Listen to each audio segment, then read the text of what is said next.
Hi there, this is Lorraine, Trauma Twin 2.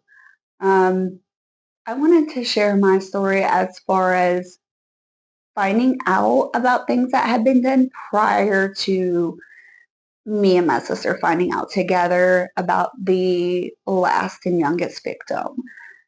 So, my grandfather, I want to say it was March of 2020, got arrested.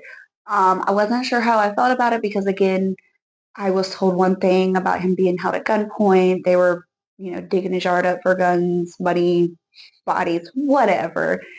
But that was not the case. So the victim, that victim I did reach out to, that was actually somebody I was really close with, especially growing up.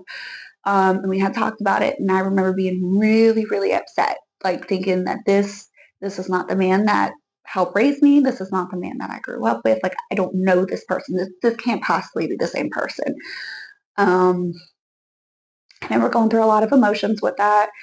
Um, Now, with that being said, I never did visit my grandfather in jail. I feel like my mom kind of stopped me with that. Then with my job, I also didn't want to put myself in that situation either because I also worked with children. Um, so when I was talking to this victim, a light bulb had dawned on me because my grandfather or my grandmother knew another victim. I'm not saying names. I'm not going to say what family members, but this was another family member. And this had been mentioned to me, and I kind of, went in one ear and out the other. So I never put two and two together. And I was like, no, that's, that, no way. But then all of these victims started coming out more and more, at least three that I know of, probably more.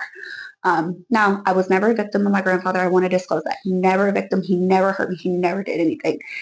Um, so I did put this victim in contact with the oldest victim um,